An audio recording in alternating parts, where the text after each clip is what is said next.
Good morning, everyone.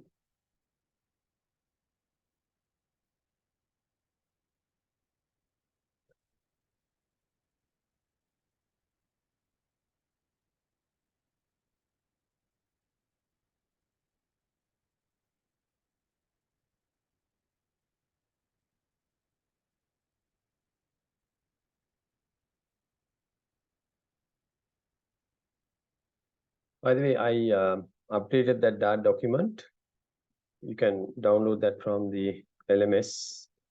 I added few chapters here and there, and also I think it is now better than version 1. So if you look at the footer of that document, you will see version 2 there. Okay. I also added some exercises that you can do with a Dart, right? The Dart language. So last week we started basics of Dart. So we understand what Dart is. Dart is a language that came after Java. So it has some other additional advanced features that we don't see in other languages. Sorry, it is modern. It supports interactive programming. It supports console level programming. It also supports multi-threaded applications. There is also asynchronous, where you can have a thread running parallelly to your main thread and then wait for some data and things like that. It has excellent support for internet, and Dart runs on multiple platforms, right? Including web, mobile, through Flutter framework. What else? Yeah, even on the web, server side, you can use it as a serious language. It also has a conversion engine where Dart code can be converted to JavaScript code. That's another feature we have. So we were going through lots of different topics there in order to understand what this language is all about. Because understanding Dart is very important before you move on to Flutter. Because Flutter is just a framework and it has UI components. But you use Dart language to program Flutter or Flutter components. So having a very good idea about the language is extremely important, especially the data types, how to use the libraries, interactive communication with, let's say, internet. And also, when it comes to data type, we use it heavily, right? When we receive data from the internet, we convert it into our internal data types. Similarly, within our system, we use a lot of custom data types. So having a very good understanding of the data type is very important. Also remember, in Dart, everything is an object, including the primitive data types. In fact, there is no such thing called primitive data type in Dart. Java has integer, characters, and double. Java has those as, and also Boolean as primitive data type. But in Dart, that is not the case. Everything is an object, which means these objects have methods and properties. So for example, if you want to detect whether a number is an odd or an even, you can use the number variable dot is odd or is even directly, rather than dividing it or rather using the mod operator to find it out. There is a method for that. Yeah. So similarly, you can convert a string to number, number to string, all kinds of stuff. So it's a very powerful language. So knowing these methods and the availability is very, very important in Dart. So let's look at some more advanced features that we didn't cover last week in Dart today. And I hope to complete Dart today so that we can move on with Flutter next week. All right.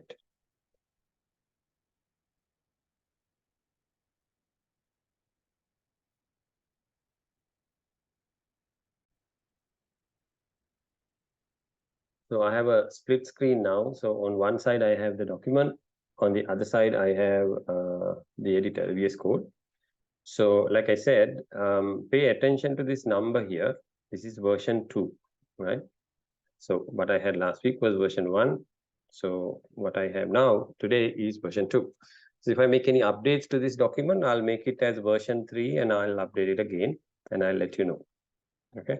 So these are the main topics under Dart. which we covered a lot last week. But I thought I'll also start from a little bit of beginning here. So this is all we covered. Now, okay, this is done. Right. Now I want to show you this today. This was added to version 2 document. If you notice, we were using very basic a file system. We didn't have a project basis. So we just had, what we did was we went to file, actually open folder. And then that's how we used our programs, right? So the whole system was, the whole folder was available to us. So the Dart Basic is the one I was using.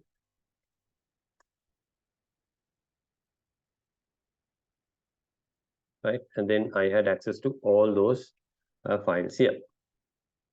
Right, if you remember, this is what we had. Okay. Right, so this is a very basic way of testing Dart. It works, no problem. It works. There is no wrong in here. You can write a file and then you can press this one. It will give you the output. So this is nothing wrong here. Okay, but there is a better way of doing Dart for actually Dart or any other programming language, which is the project-based development. Okay, so for us to create a project-based development, VS Code has a way of doing that. So you need to go through this process. Control-Shift-P, right? So Control-Shift-P, and it will give you this drop-down. And you can see on the top, because I used earlier, if you don't see this, type Dart and colon, it will give you everything Dart, right? So we're going to create a new project. So click that. And then it will give you options. What do you want from Dart? Is it a bare-bone web app, console app, Dart package, or server app? I'm going to create a console app, so I'm going to click that. And then it is asking me where to save the folder. So you don't need to give a folder name now. You just select the root folder, and then later you can select the folder to save. So I'm going to say select a folder. Now this is where I can type a project name. So I'm going to say hello. By the way, you need to use camel casing, meaning underscore if you have multiple words. So I'm going to say hello world and press enter. Now this will create a nice folder structure for our application now, like this. Okay. So now as an example, I have Dart application 1. Then I have a couple of subfolders, bin, doc, lib, test. Now doc is not there because I have not generated yet. Bin and test is important because bin is where my initial file is. Bin stands for binary. That's my main file. And test is for testing the application, which we'll also discuss later. Lib is where I will, in case if I need any library files, that will be there as well. So right now I have two files with the same name, hello world Dart, hello world Dart. One is my main file and the other one is my library file. Also, if you notice, my library has a very simple function called calculate. And it returns an integer. It basically does some number multiplication, 6 into 7, and then it returns it. That's it. It's not expecting any parameters as such. It just returns the number. And if you look at the main file, it has main, but here in the bracket, I have a data type. It says list. We already know list is an array type. I don't need that. I'm not interested in that, so I can delete it. And here you notice I have a file called import, which is now importing a package from hello world / hello world.dart as hello world. Okay. Now this one is actually referring to my library. I don't want to keep the same name to the library or replace that. And then it is also renaming it as hello world. And inside that hello world library, I have a calculate method. Okay. So now, like I said, I don't want to keep the same name. So look what is happening when I rename this. Okay, I'm going to click rename. Let's call it lib, right? Lib.dart. And I'm going to press enter now. When I do that, I get this pop-up. It is asking me whether I want to refactor. So what do you mean by refactor? So apart from changing the file name, VS Code knows I have used this file in other places. So that is refactoring. So it will automatically change the names according to my new name in all the places where I'm referring to. So let me say OK to this. Okay. Now when I go to my main file, which is this one, now see, it changed the file name.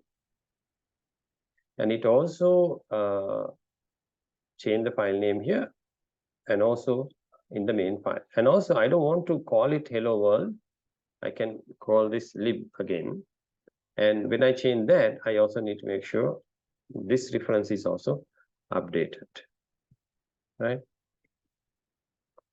I hope you understand what is going on. Now, lib is the folder where you use your libraries, your custom code, which you will be using all the time, right? Main is where your main program is. So actually using the library is optional. If you don't want the library, fine. But when it comes to production code, you will most definitely using your lib folder. So it's good to know what is going on right now. So if I press this now, I can see it will run the program here, and it says hello world 42. So 42 is coming from the lib, right? 6 into 7 is 42, right? Now, what is happening in the text folder here? Now, test also has another main. Okay. Now, when it comes to, again, production coding, we write test cases so that, oh, by the way, if you notice, even here, it is refactored, right? It is refactored. So here, we are testing the programs we write. Okay, what is the advantage? This is automatic testing. So I can say Dart test, it'll do the testing for me. What happens is when you write functions, when you write library code, you should also write the automated test code into that. So later, when you are building a complex project, you can run the test automatically, right? It will run automatically and make sure you have no problem with your code. So if I go here to terminal and say dot test, there it is creating the test packages. Actually, it is testing now, right? Okay, so it's all green, all tests pass. So that means I don't have any problem with my test. So this is a good practice to have. In fact, if you go to Dart here, there are lots of, okay, if you go to testing,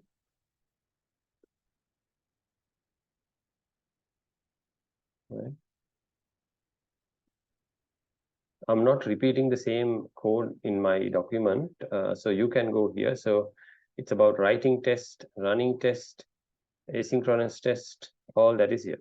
Okay, so here's a simple test. Expect mean when you run something, it is expecting a certain result and it is checking to see whether the answer is correct.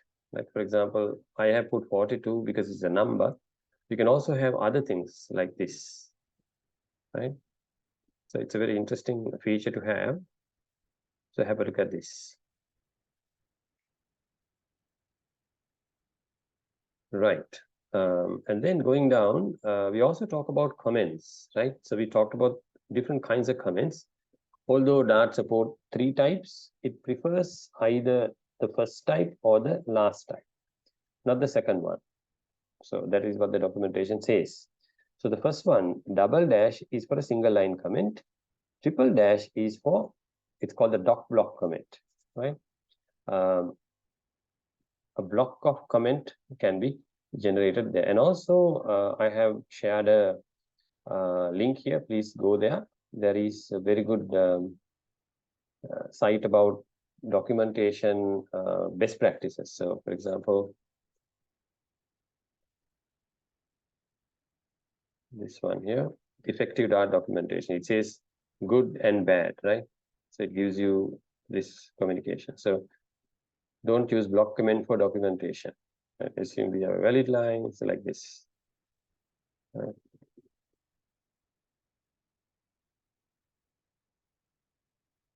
So there are good practices here that also you should master as a Dart, a good effective Dart programmer. And if, okay, let's go back here. So you can also generate documentation. I think we didn't do that last time. What you need to do here is, of course, in order to generate a documentation or to test your code, you need a project. You can't do that with individual files. Okay, so you can have a document box like this. My first Dart project. Generally, you keep a space after the first line. This code, this place, hello world. It also calls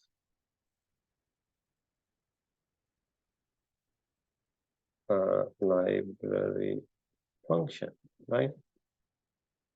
I'm going to put a bracket here and put the name of my library here. Let's see what happens when I generate the code for this, right? I'll also go here and say, can say something here. Hard-coded multiplication, right? Now, if I go to the terminal and let me clear it and say dot docs. Oops, sorry.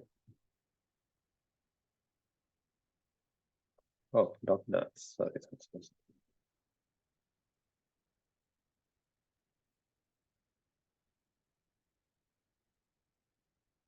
Doc.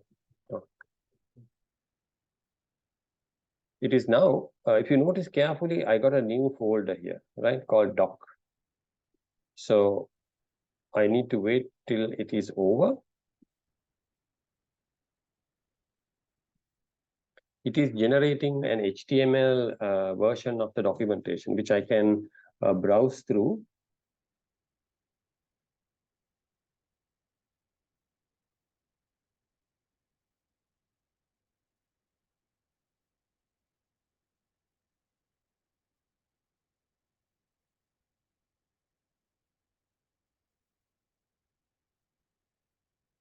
I need to go to the folder. So it's a hello world folder and the doc block. And inside there, I have an API. And here I have my first HTML file called the index.html. I'm going to click that. There I have, right? If you notice, I have a menu here, right? Sidebar. It says hello world package, libraries, lib, right? So I can click on the lib. There we go. This is the text I have here, hard-coded multiplication, right? Now, this is, by the way, for APIs. So, meaning for APIs, we will be writing a lot of stuff in the library code. So that is why it is picking up the code from here. Now, of course, you can go through lots of different things. You can explain what is going on here. Add more classes. You can have class methods. You can have class documentation. You can have like in here, right? So let me copy this also. Let's copy this into the library here. We'll call it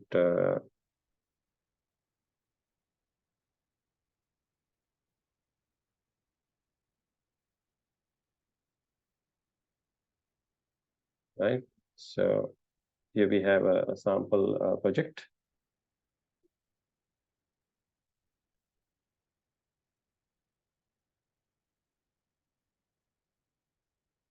This would be the title for the class. Okay, now I go back to my terminal and generate the code again.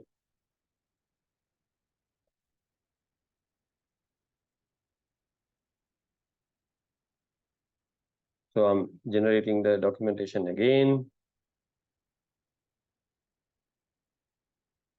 What I did was I added this new class inside my lib folder. Let's see whether I get something new here. So I'm going to go to this one. Oh, no.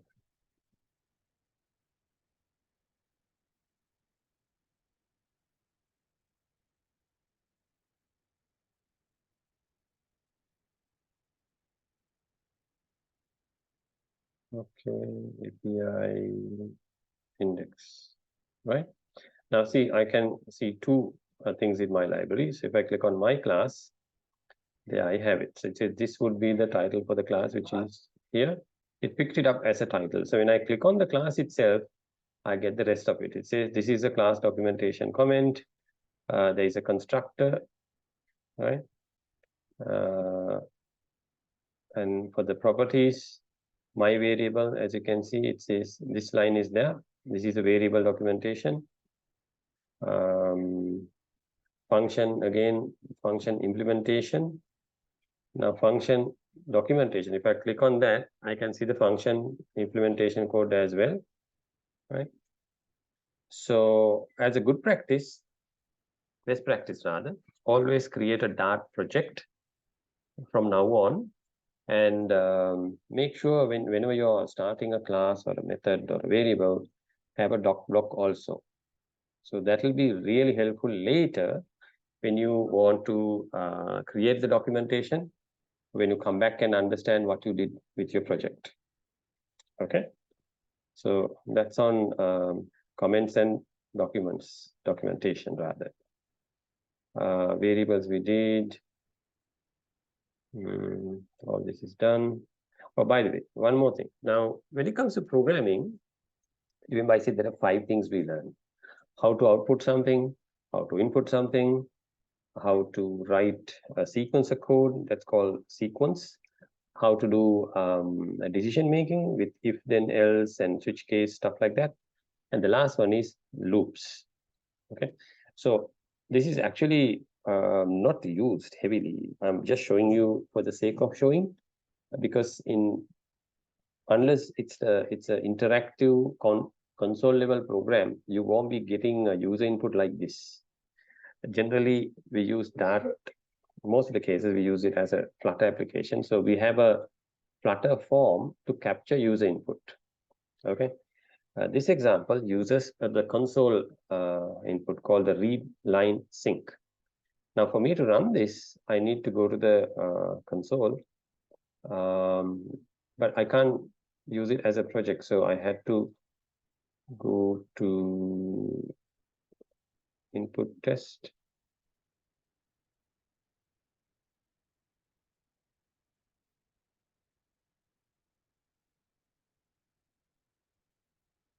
User input, open.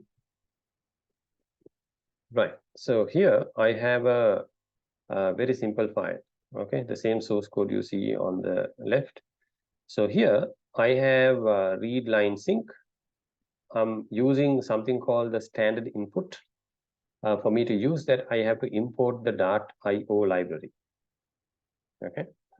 Now you remember I can do this using the print also, but here since I'm using the IO or input output library, I thought I'll use the example using the standard out. So here it says write your name. It is showing this in the computer, and it is waiting for a user input. Read line sync. Okay, it is now here's a comment: blocks until the full line is available. So you terminate by pressing the enter key. Okay, and then it is stored in the username. After that, it is integrating the username into the print statement. So let me clear this. I'm going to say dot user input dot. Oh, I'm on the wrong folder, so I need to get out of that. Dot user input, enter. Oops, what happened?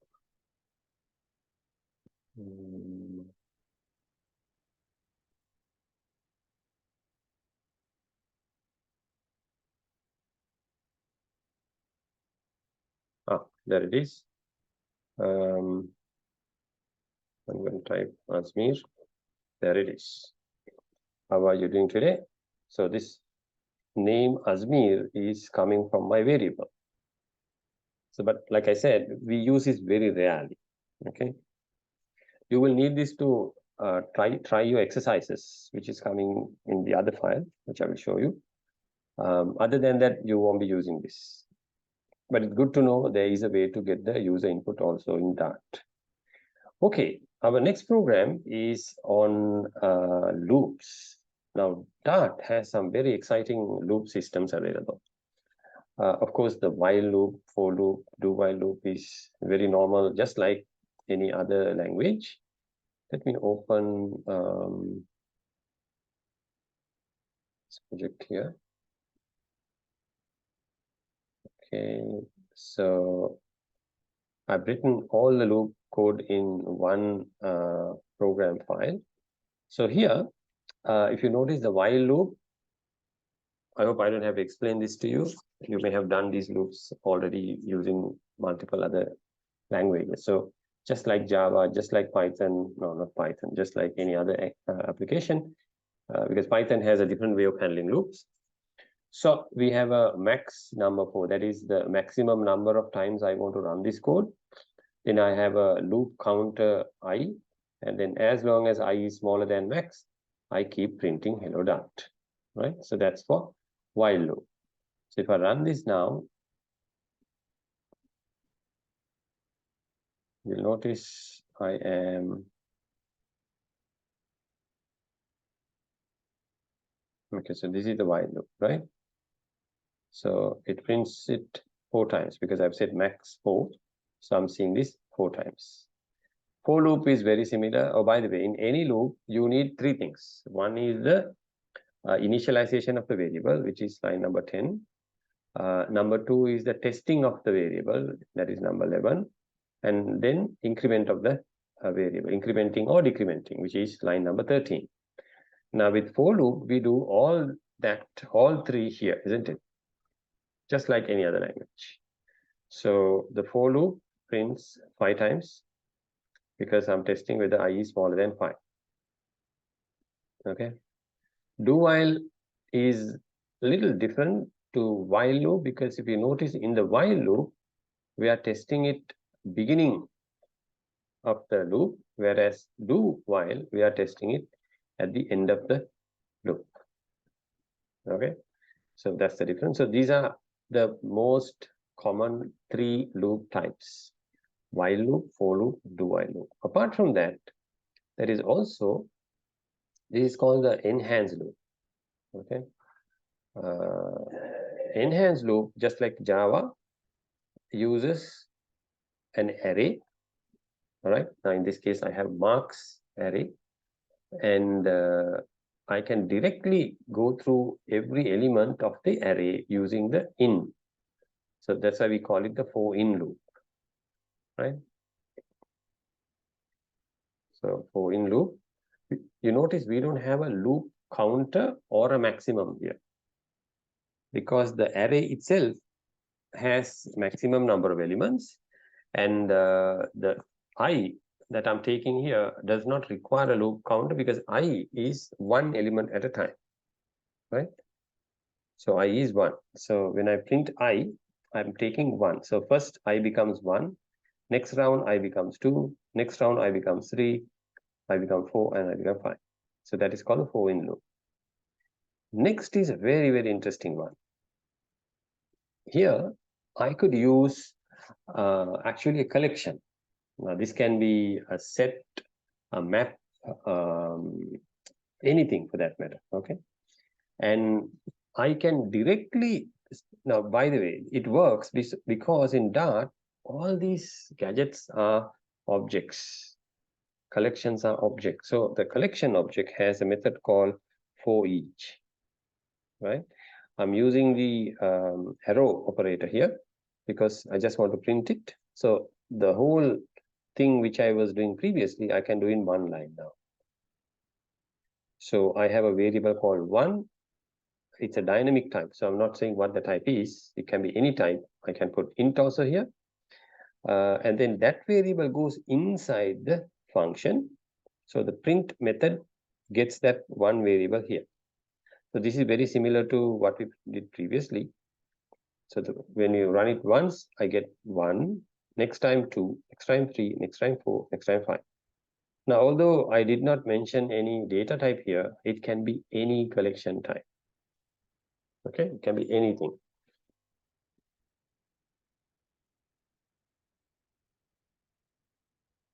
We also spoke about enumerated types. And enumerators is a very interesting way of using variables where we don't worry about the position or the index of the elements.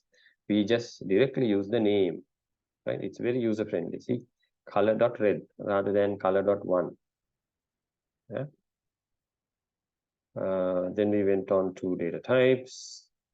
One thing I wanted to talk about today is this null business because it is coming all the time. So I updated the section on null. Although we spoke about these data types, there is actually two sets of these data types. One set is non-nullable, meaning when you create an integer, you can't assign null to this. You have to give an integer. Same story with the string. Like in this example, you see, string. So here I'm saying it's a string variable. So I can assign a string, but I cannot assign null to that. It'll throw an error. Okay. If I want to assign null, then I need to specifically use the null version of the data type, like here, what is on the right-hand side. The null version has a question mark in front of it. So if I want the variable to hold null also, then I had to put string question mark, like what I did here. Okay, so keep that in mind. This is very, very handy. We use it all the time when it comes to Flutter programming, especially when you are downloading stuff from the internet through an API. Until we get it, it's null, right? I have a very interesting link here. Please click that, go and read about the null business there. So we spoke about all this, and then we moved on to object-oriented programming. We looked at functions. We also talked about the shorthand or the arrow syntax here. When you have one-liner, you can do this. Even if you don't have a one-liner, you can still use it. One more thing I want to talk today is the access modifiers. Now, in Java, you may have learned about 3 access modifiers, right? Private, public, and protected. Dart doesn't have protected, but it has private and public. But at the same time, having said that, Dart also has another way because Dart is careful about the files and the folders. Okay, files and folders. So, which means when you have something inside the same file, it becomes sort of local to each other, right? Which means I may have 2 classes in my single file. Although one class has private methods, the other class can access it as well because they are in the same file. So same file means the same library. And this is an example of a public information. So public variable, public method. I mean, the word public, you don't need to use. But the fact that I don't have any modifiers here, they are available to any other class also. If you want to make it private, you have to put an underscore in front. Now, this underscore private variable cannot be accessed from outside, especially from another file. It can access within file, but not from another file. And this method also not available to outsiders because there is a underscore in front. So this text is important. It says A private member is accessible only within the same Dart library. Dart considers all code in a single file to be part of the same library. So members marked with an underscore can be accessed within the same file, but not from outside. Okay, so that's on the private method. Also, it is very important to use private methods and private variables. That's how we support encapsulation in object orientation. So we spoke about the simple class here. Now this is a not null safe code. This works, but it might crash, right? Same code is written as a null safe method using the question mark here. This code is much better than the previous code. And then we also spoke about static variables. This is just like any other concept under object orientation. Static variables are or can be used without creating an instance or creating an object of a class. We also spoke about getters and setters. Now we use getters and setters because we don't want to expose our local variables, right? So we have private variables, and we use public getters to access those and public setters to access those. We also spoke about abstract methods. Abstract method is something where the method is there but not implemented. You can see that by looking at the semicolon at the end here. So this is an abstract method. There is no method implementation. So when you are extending a class, like in here, you have to implement it inside your class. Abstract classes also have a very similar thing. You can extend it or you can inherit it, but you have to implement the methods and everything else inside that class. So this is a good example. I have a parent class or an abstract class called shape, and I am extending that to circle. And if you notice, the shape has a print description, right? And this guy has calculate area. And you notice calculate area is an abstract method. It has a semicolon. It doesn't have any code. So I'm extending that. Actually, I'm overriding that with my own code here. So circle radius calculation of area is like this, 3.145, that is into radius, right? Radius squared.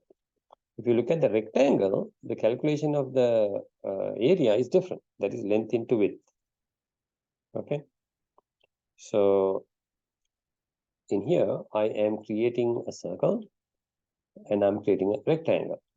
So to that, I'm passing some values and I'm calling the same method called description, right? And also the calculate area here for the circle and also for the rectangle. So please try this code to understand the understanding of abstraction, inheritance, and also overriding. Everything is there in that example.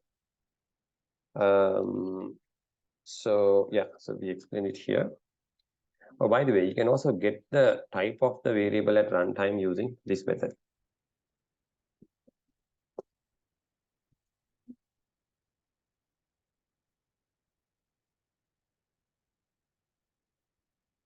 We looked at inheritance here.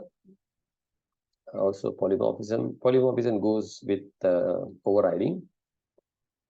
Right, and then comes the interfaces. Interfaces is where we bring in multiple classes into one class. We discussed all this last week. Okay, we also spoke about collections. So list is the first one. In other languages, this is known as arrays. Oh, by the way, here's an example where we are using an excellent method called where inside the list data type. So this example is to duplicate removal. Okay. Now here I have a list with numbers. Some numbers are duplicated, right? There is 1 here, 1 here, 2 here, another 2 here. Then also what else? 3 here, another 3 here. So I want to remove the duplicates. Now what do? I've written a duplicate remove class, and why am I having a T here? That is because of generics, right? Which means I can use this remove duplicate with anything, for characters, for numbers, integers, any type I throw at, it'll work. And what happens here is, it is adding the numbers called unique elements. This is another set now. Set, remember, doesn't have any duplicate. So to this, I keep adding single element. So I'm getting input list where, right, element. So element is what I'm getting here.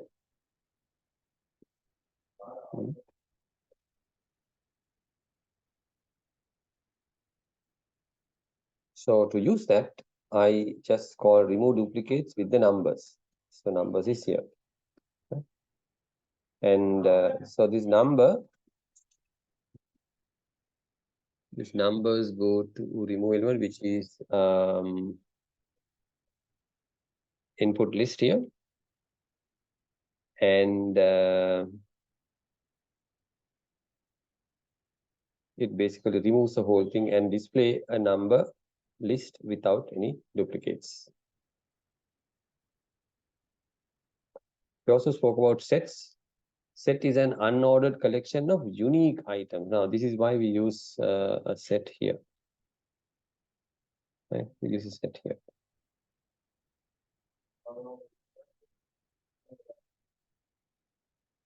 And the maps.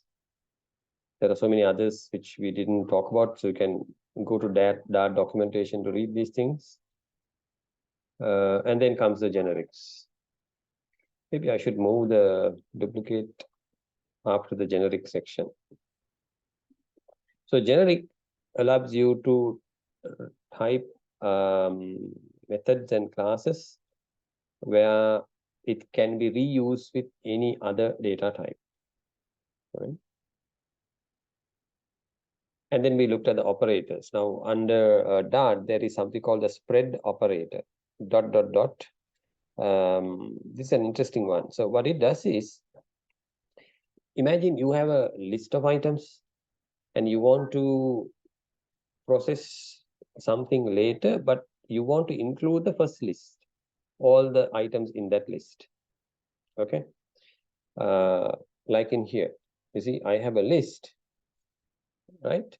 1, 2, 3. I want to create another list called list 2, but to that, I want to have 0 in front, plus bring in the list, first list also. So now when you output this, you will see 0, 1, 2, 3. Okay. Let me try that and show it to you.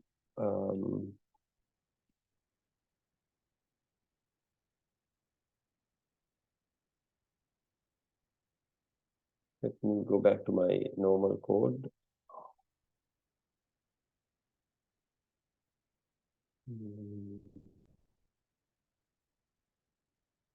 So I'm going to say spread.dart.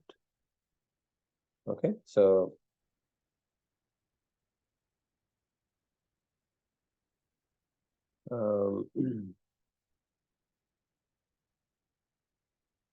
spread operator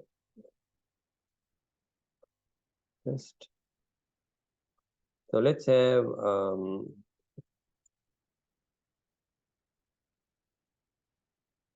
list 1. Okay. And let's print this.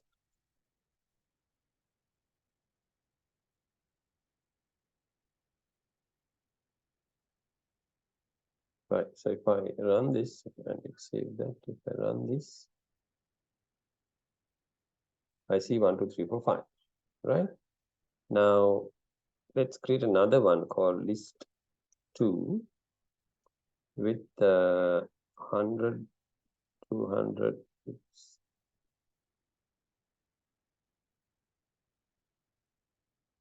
300. Okay, and let's print that also.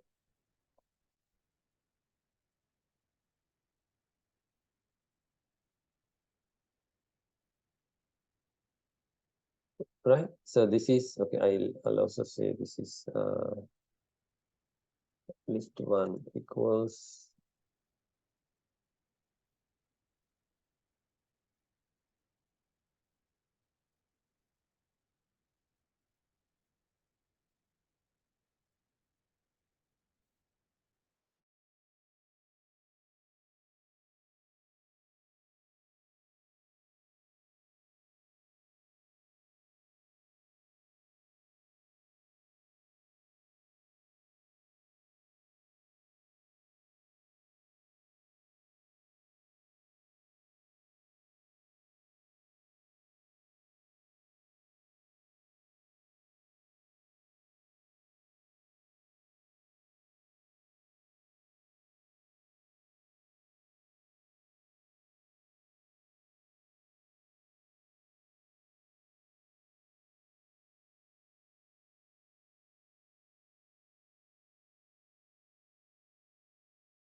you see that my list 3 brings in list 1, and then to that it adds 6, 7, 8.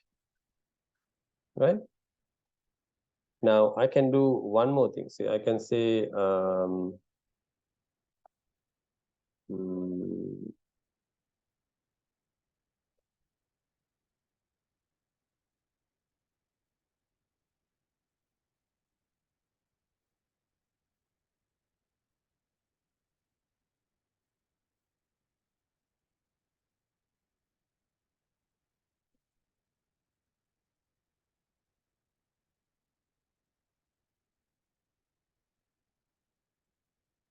new list 3. Now you see it's adding both together. Right? Very simple way to process and use multiple elements. So this can, I'm using a list actually as in array. This can be anything, any object, any collection also. Right? So the spread operator essentially allows you to merge things. That is what is happening with the spread operator.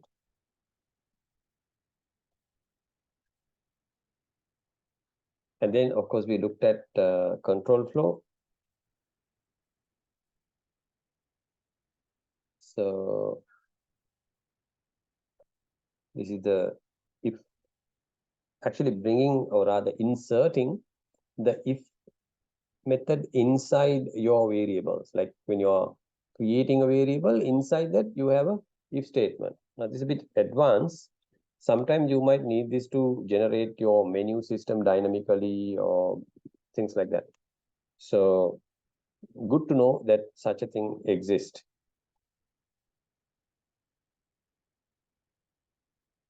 Right. Now comes the advanced features of Dart. Async and await.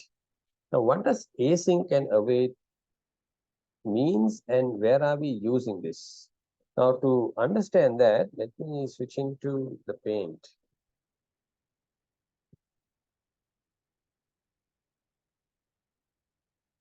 Okay, so generally speaking, let me get my mouse connected. Generally speaking,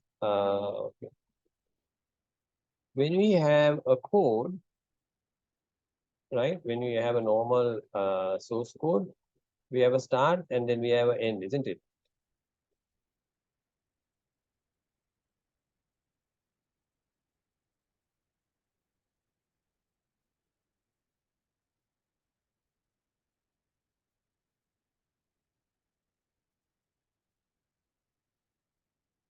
and we just start from here. Our code start from here and it goes to the end, and then we complete the code.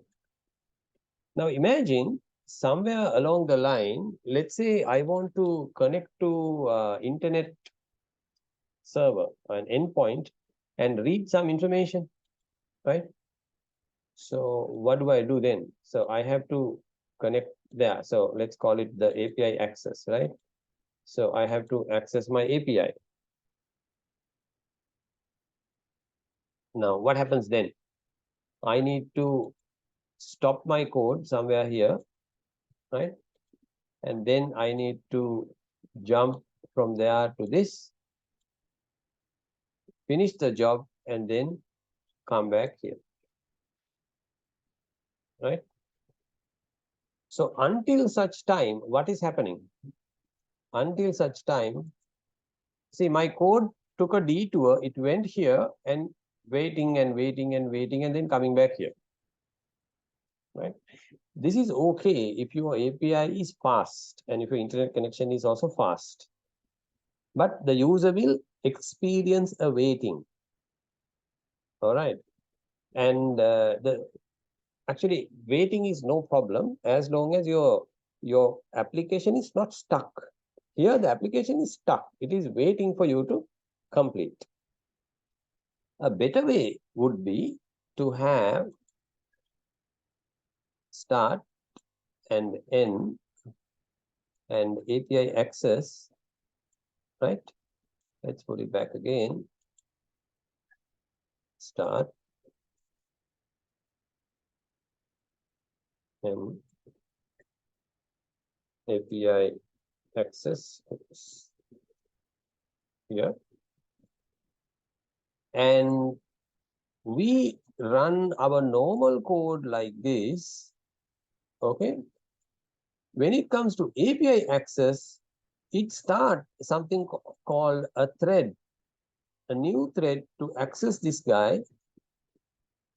And then when it finishes, it will come back to the code. Now, if you notice, we are not blocking our code running.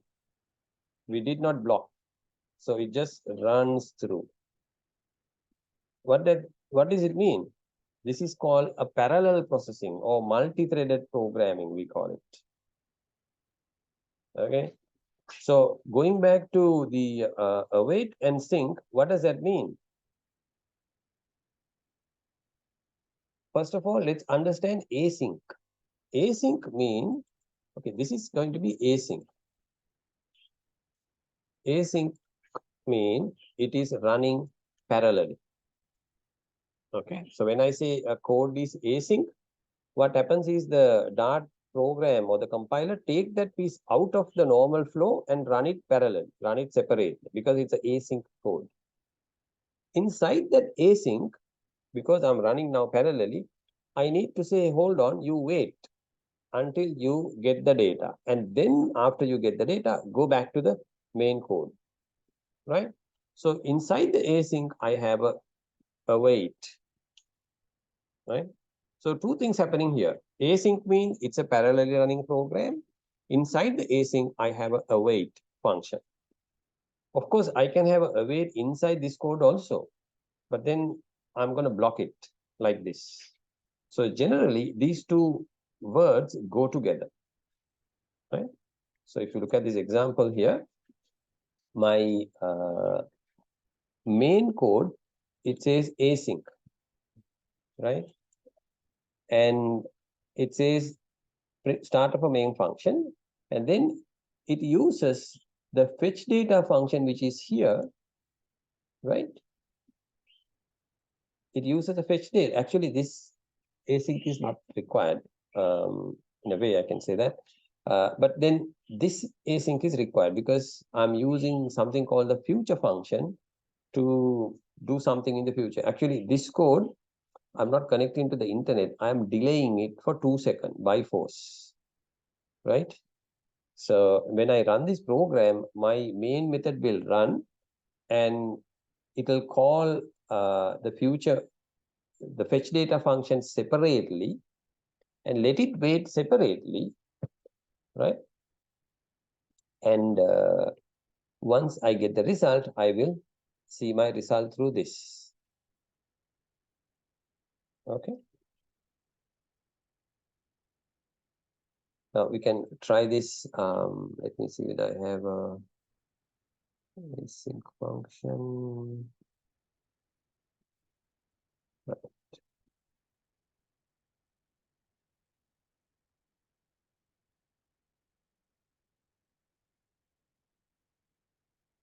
So let's run this code. It is start of main function, right? So the main function started, and did you notice it waited? Right, now run again. Now see, you will see this line first, start of main function, which is this line, and then it will wait and wait and wait for, actually wait for 2 seconds, because here I said await, right? Because it is waiting, right? It is waiting for this method called the fetch data. And now this kind of stuff we are using something called the future, okay? And then here I am blocking it using the await function. I'm saying wait for 2 seconds. Actually, I don't need this line. Let me see whether it still works. Well, yes. Oh, because I can't use the await without the async function. Right. Now, what if I don't do this? What if I don't use the await function?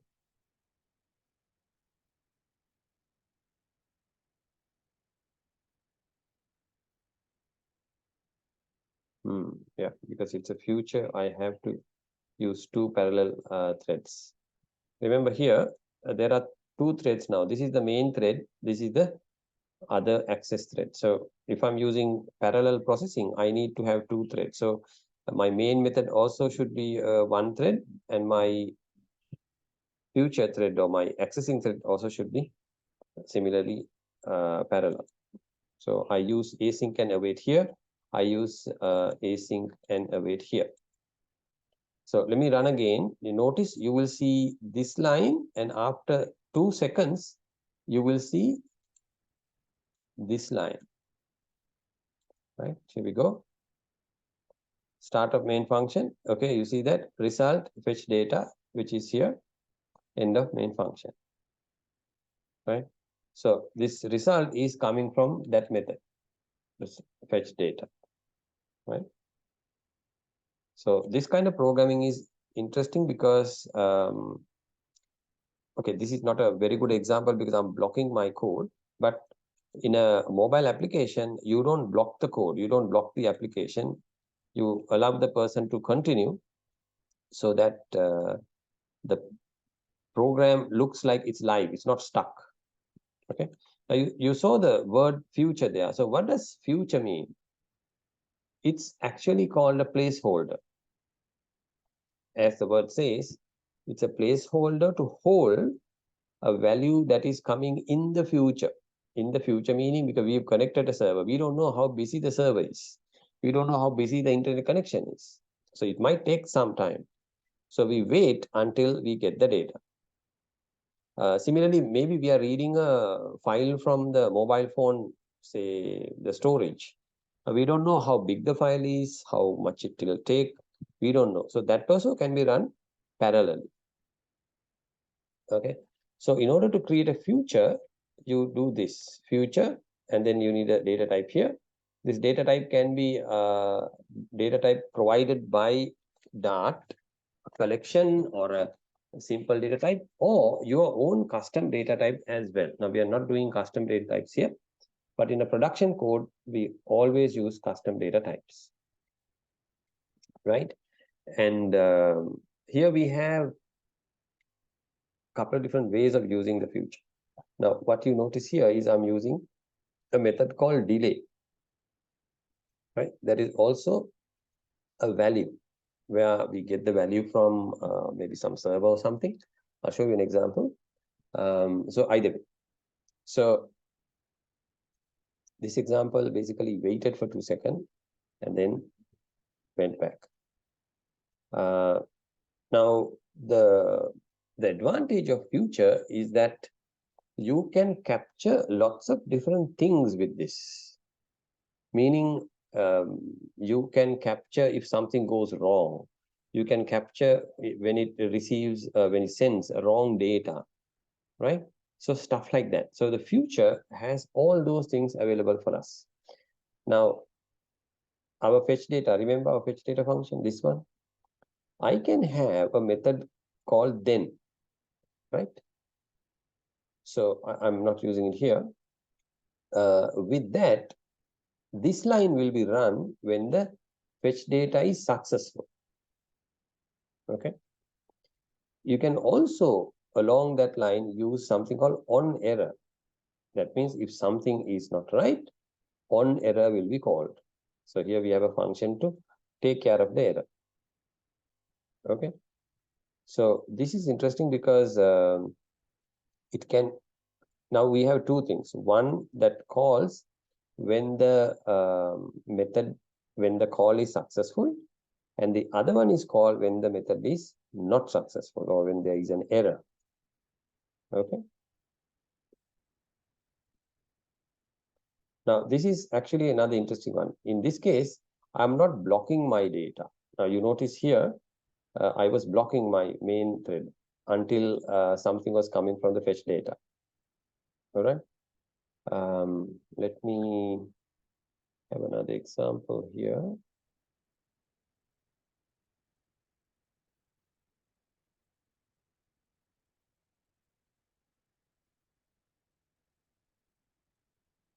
So rather than doing this, I'm going to remove this async here.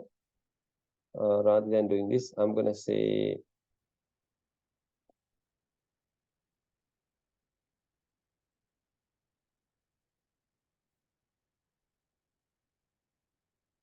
fetch data. There it is. Then, okay. So if I get a value, do something. I can say print value. Okay, so that's to get the value from my call and then use it.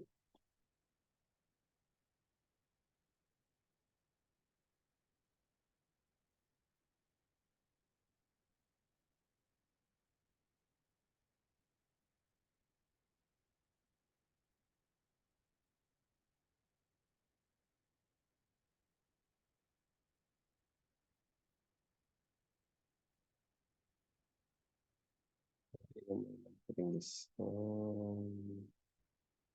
That is one way to have a look at it. The other way to look at it is here. In the main method itself, you can, like we did previously, you can have a try catch block. I think that is much more advanced method of catching things, right? So this way, if there is an error, it will catch. Now let me show you a complete example so that we will understand where we can use this, right? Now, the example is about actually connecting to a internet server and download some data. Now, in order to do that, we need to understand another concept called the REST API. There are different APIs available to access the internet. REST is such example. So with this, what happens is we are using certain words, get, post, and put and delete, things like that, right? So each word has a meaning, and each word goes with something called an endpoint, right? There is other additional things in the endpoint. Now, let me show you an example from the link we are using here, which is this. So here,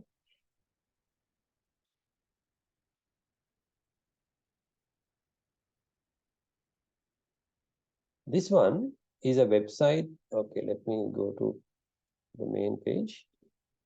Also expand it. So this is called a JSON placeholder that we can use to try our code. Now, this is a free service, right? Now, you can't copy paste this example because these are JavaScript example, but this is there to understand what is going on. So these are the endpoints available. Posts, there are 100 posts. Comments, there are 500 comments. Albums, there are 100. Photos, to-dos, users. Okay, so we can use the endpoint to access these things. How do you do that? Well, these are the example routes. Now, if you go to guide, it shows you what is going on. If you want one resource, meaning if you want one user or a one post, you need to use this endpoint, right? JSON placeholder.typicode.com/post1, right? And that will give you one post. If you want one user, you say users here. If you want one album, you say albums here, right? Because these are the resources available. If you want users,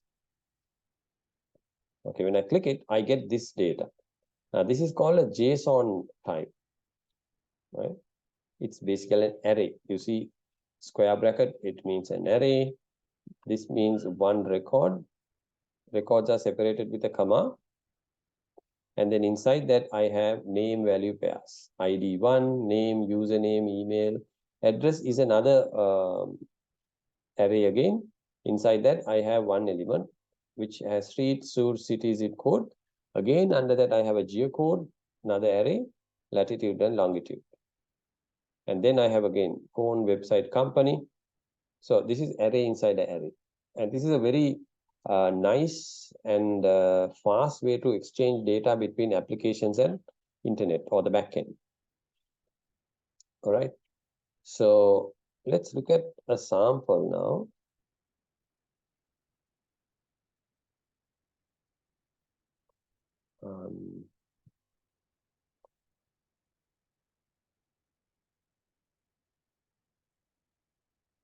Oh, I have a project for this. Let me open folder.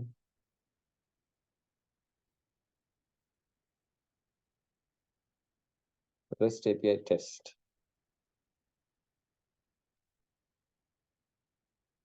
Okay, so what I did here was I have two files. This is my bin folder, my main file. Okay, I copied my data access function called the fetch data inside my lib folder. I want to organize my data as well. So here's my fetch data function inside the lib folder. So this is the project, by the way.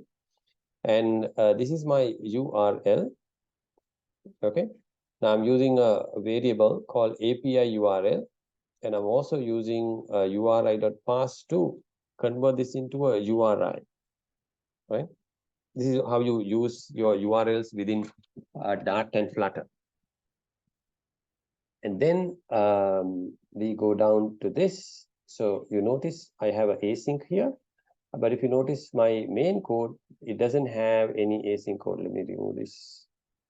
I don't have any async code running inside my main. So go back here. In this example, I am waiting to get something. Oh, by the way, I'm also using something called HTTP library because I'm using outside connection. And to that, I'm passing the API URL. I'm using the get method, right? Get method. So if you go to the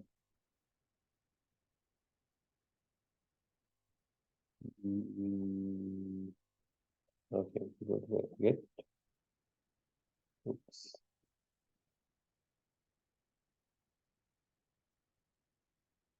Right. So this is what I'm calling post one. Right. I'm getting one post, and I'm using the get method. Okay. So I'm getting something like this: the ID, the title, body, something like that. Now, when it comes to REST, we also rely on something called the status code of the HTTP request. So I assume you know these things. If you don't know, please let me know. Now, there are different status codes available. 200 onwards is successful status code. 400 onward is request error, 500 onwards is server error. So if everything is fine, I should get 200, which means my data, which I receive from the response.body, is correct data. So I use something called JSON decode because I'm getting JSON here.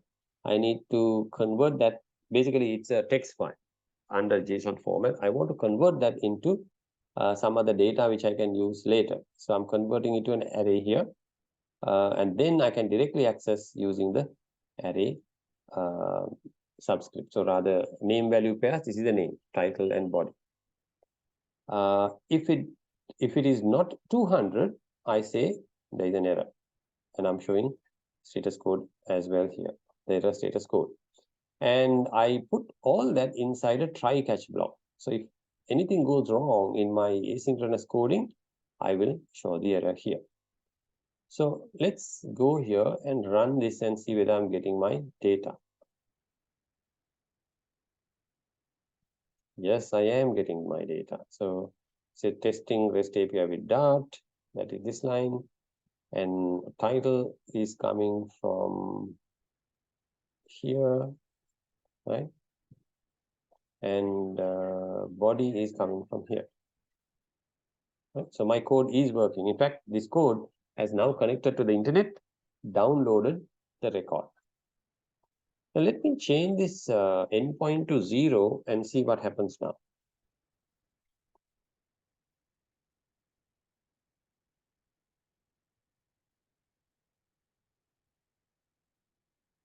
It should throw an error. There it is. It says fail to load data. Status code is 404. Because there is no record with 0. Right? 404 means not found. So I have to give something. So we realize they have 100 records. So let's put 100 and see whether this works.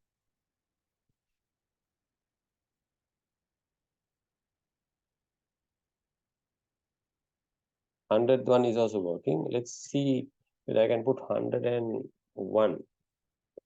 So that should fail. Because according to the document, there are only 100. There it is. Yes. Only 100 records are there. So it should be 1 to 100. So this is a very simple code to access data from the internet. Okay. Oh, by the way, we can use, there's one called Thunder client to verify whether your endpoints are working. I'll also show you that. Let me close these codes here. Now, for this, you can actually go to collections or you can create one at a time here.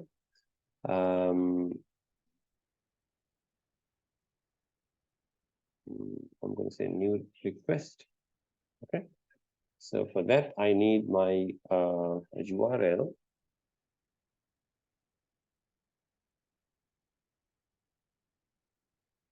Which is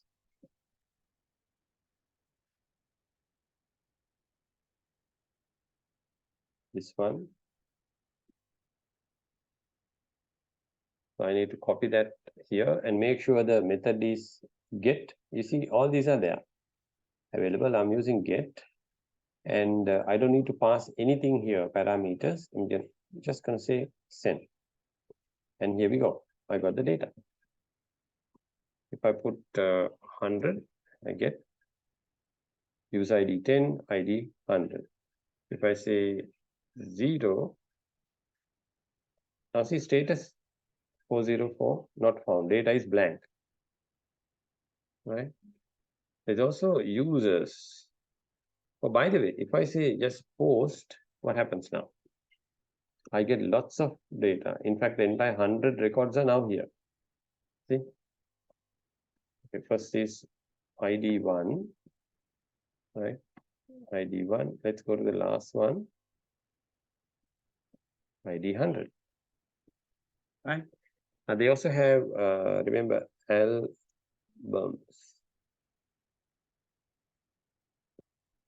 These are the albums. Again, 100 albums are there.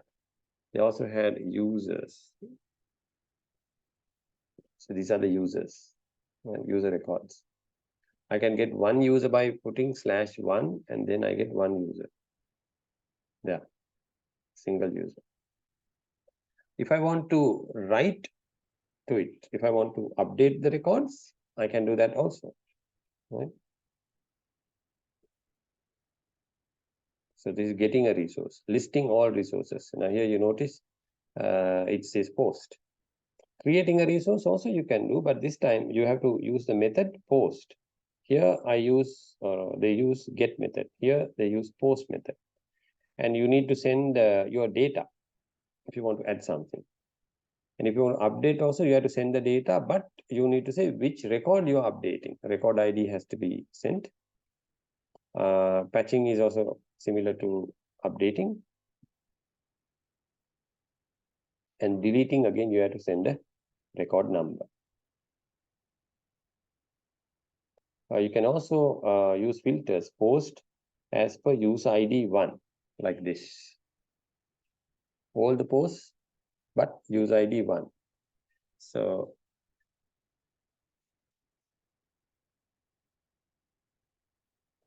post will give me all the posts, right?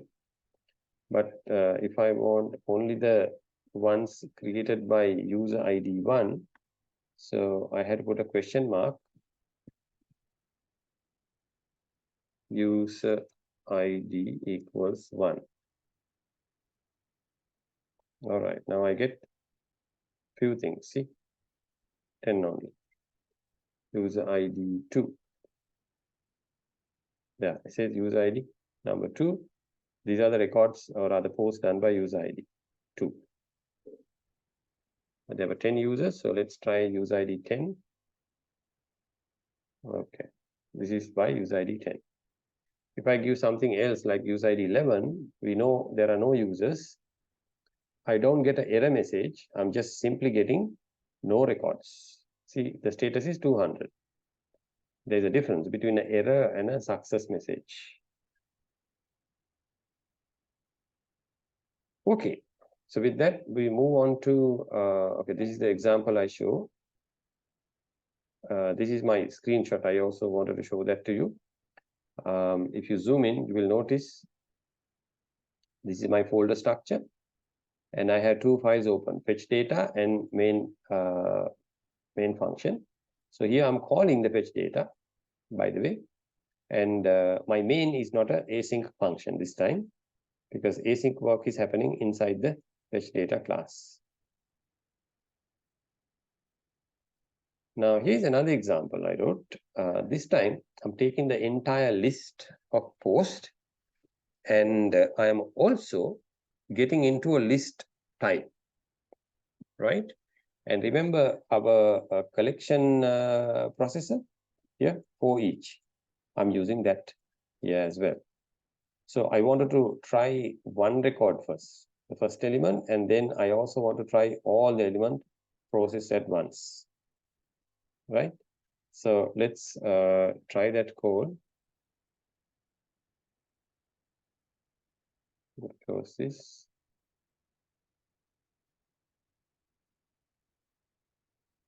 STPI2. I'll share this code. Don't worry, so you can copy paste the code. Right, let me expand this further. So this time, here I'm displaying one element, or actually the first element, because I'm getting it as list, you see.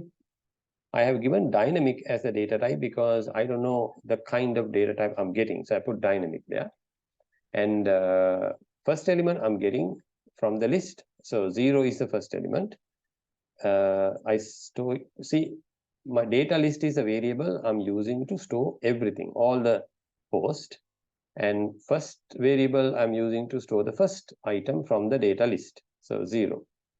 And there I can access the ID, title, and body like this. And then to process everything, I'm using data list.forEach. And I'm storing one element inside a variable called post. And I only want to show the title, so I'm using post title here. If I have an error, I will get this. If I have an issue, I guess. Oh, by the way, there is another one called finally.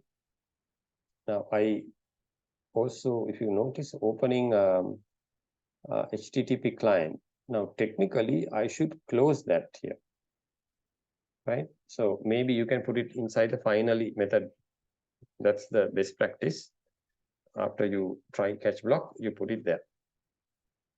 Okay, so let's run this and see what happens.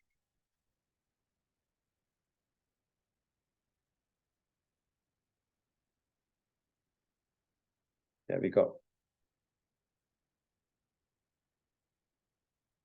So here's my first element, post ID 1, title and body. And here, all the elements. I'm actually showing only the title. So this is the title of the first element, correct? Yeah. Same thing here, right? And then it goes on and on and on up to the last element here. And it says this section will always run. Remember that? That is this guy. Okay. Right. That sort of brings us to the end of session. I also want to show you Dart application testing. So there's a complete section on Dart testing. In the beginning today, I told you the importance of testing. So this has the information, right? So my suggestion is go to package test. Right, so here it shows you how to write test packages. So expect, as an example, can be used for expected result. Right? So my idea here today and last week was to take you through and give you a quick introduction to programming, advanced programming, object orientation, but specific to Dart. You notice this is very similar to Java, but there are a few things that we use other than Java, some advanced features. The first thing is that everything is an object here, including the primitive data types. And it has fantastic support for internet access using parallel processing using async code also. It also has this future type where you can use it to access data coming in the future. So that can be used to access internet or local data storage. All right. I will upload the source code also to have a look at it. So please go through this to understand what is going on here. Let me also show you the lab sheet for today. So this is the lab sheet for today. This is uploaded, tutorial 6. This is Dart programming. So what I did was I broke down this into 6 sections. Each section has sub-pointers. So please try this from the point of view of Dart. Okay. So if you can do all this, you can confidently say you know Dart. Of course, you can copy paste code, but make sure you understand what you are copy pasting. Make sure you understand each function there, each library there that you're using. Okay. So the first one is a simple one, write a hello Dart. Second is create a variable for storing an integer, a double, and a string. Okay, so you need 3 data types. And then perform arithmetic operation on the numeric variables and concatenate the string value. So you need to either do add or division or whatever to integer and double, and then join all 3 and display it on the screen. And this is a user input test. I showed it to you already. Right, so this is about understanding how to get user input from the user. Under control flow, we need to check whether a given number is odd or even. In fact, you can use read line sync and detect whether the number is odd or even. Again, you can use a read line sync and try the next one, leap year. So you can ask the user for a year and then calculate the leap year and come back to them. Okay, so a leap year is something, there's an algorithm to detect the leap year. Find out what is the algorithm. and then create a dart function that takes a list of integers and return the sum of all positive numbers. Sum of all positive numbers. So that means there can be a 0 or negative as well. So you need to only add the positive numbers.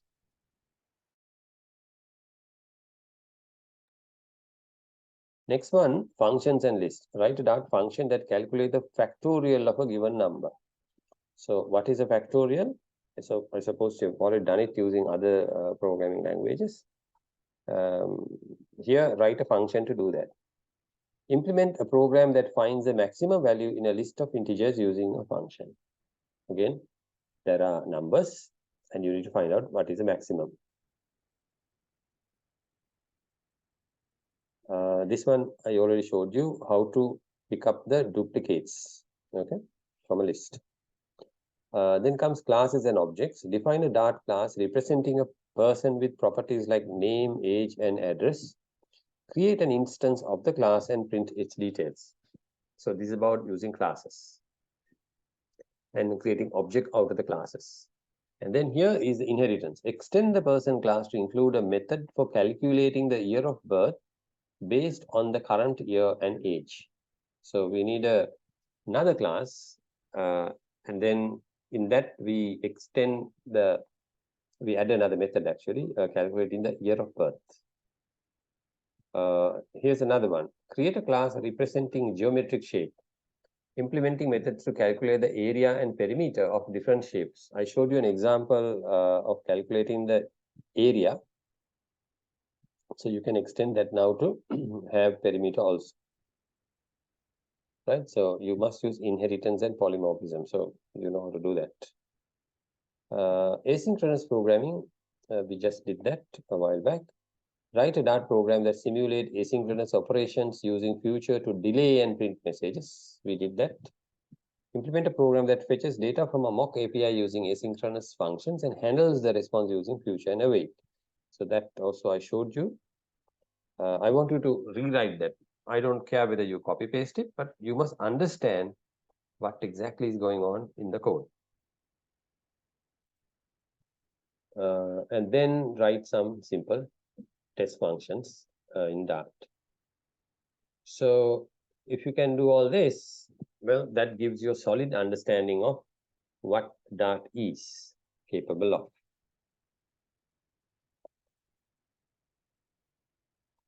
Any questions?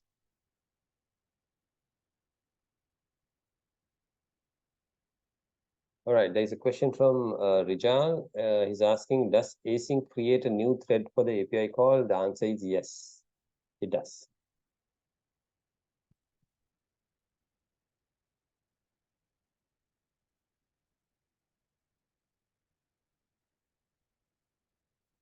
Okay, so if you don't have any questions, I'll rewind it and I'll upload the material in a while. Okay, so please check back your LMS. Have a good day, everyone.